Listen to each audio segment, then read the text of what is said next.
See that motor just whizzing away in there. It's really easy. Once you get it set up, perfect ESC. This is an amazing ESC, especially for an outrunner motor.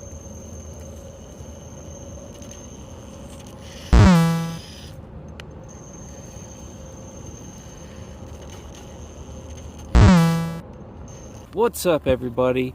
We are going to be talking about this new chassis I got. It is from UGRC LAB. This is their Crawlvee chassis. It's oriented for a Class 1 competition rig. Now, whether I'm going to actually compete with this truck or not, I have no idea, but we're going to go over the build specs, give you some more information between the chassis, between the electronics I'm running, just kind of an overall overview of this truck. We're just going to dive right into it here. I'm going to start talking about, first thing, hidden body mount. You see there's no body posts.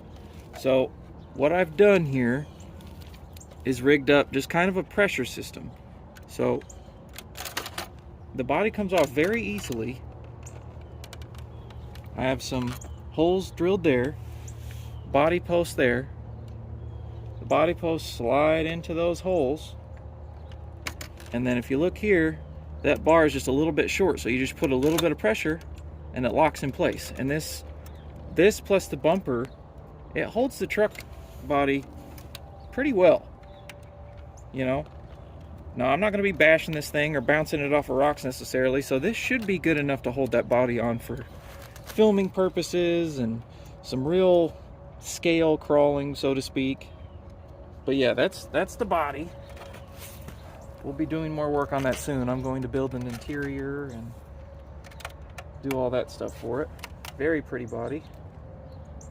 Nice paint job on there. That's Rust-Oleum candy red, maybe? Either candy red or hot rod red. I can't remember. Victory red. Who knows? So let's talk power system. First off, look at that chassis.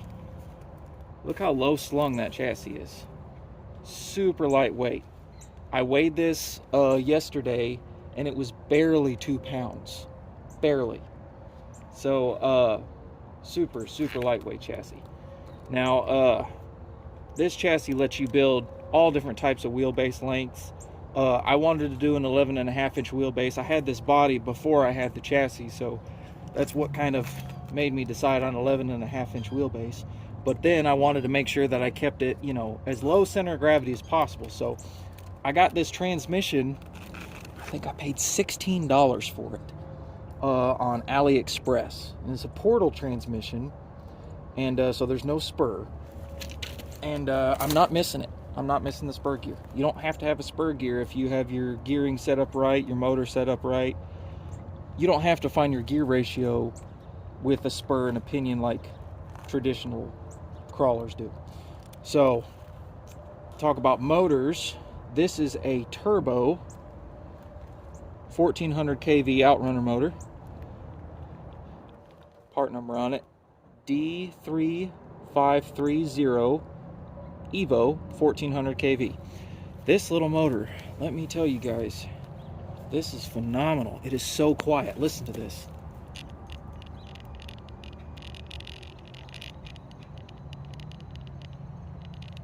Super low speed control. And then if you want, look at that. That's on 3-cell. So you get plenty of wheel speed. Now for an ESC, I'm running, I don't know if you can read that or not in the sunlight, a Rhino ESC 80 amp. This can run up to 8S power. This is phenomenal ESC. Now, I will tell you guys, out of the box, I'm going to put some pictures in there, okay? If you try and run this out of the box stock and just plug it up and run it, regardless of what motor you're on, this ESC was actually designed to run in planes. So it has a stuck prop feature that's programmed into it from the factory.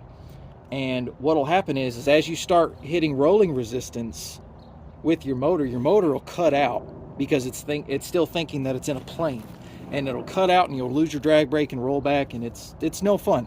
So if you get this CSC, you have to program it if you're putting it in a crawler.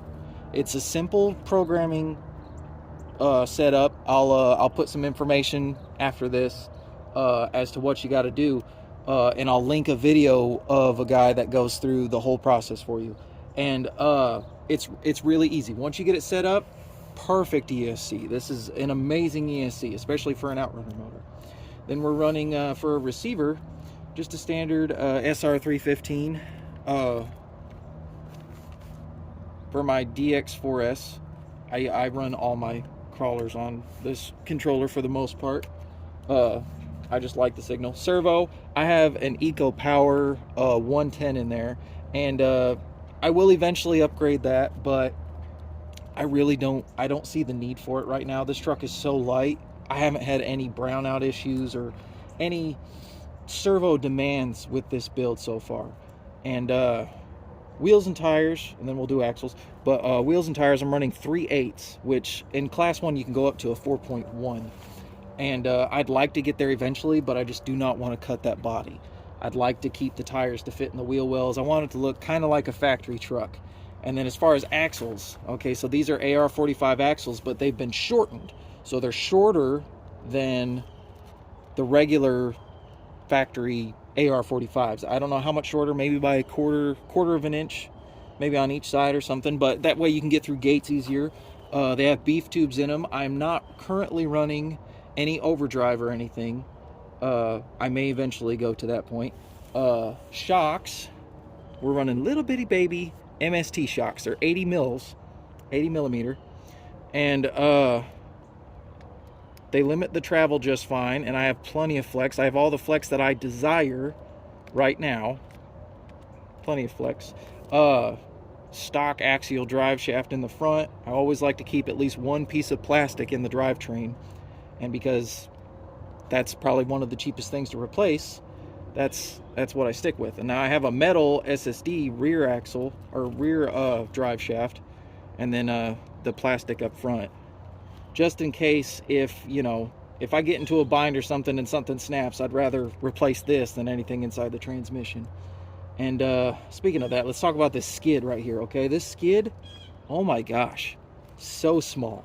Like, this does not get hung up. I'm going to show some running footage here later after this, but this is my first legit comp-oriented build, and I am loving it. This thing, you just pick a direction and this thing goes. Unlike some of my other builds, a lot of my builds I go for scale as much as possible, and it kind of kills the crawlability of it. And not with this thing. This thing is great. I'm very happy with this chassis. I'm definitely going to get more for more builds, because you can use the same chassis for a longer wheelbase build. I mean, look at all these. Oh, look at all this adjustment. All this adjustment. You can do so many things with this. I think that's everything as far as the build wise concerned. This is a TRX4 Sport bumper, which I like the shape of it because it matches the grill for the most part. But I mean, it's a really simple build, and I'm really enjoying it. So that's the first look at this build. I'm going to be showing this a lot more often throughout the next season here, and yeah, that's the majority of everything about this so far. If you guys would like, subscribe, all that good stuff. Hopefully all this is in frame, and we'll show you some cool running footage.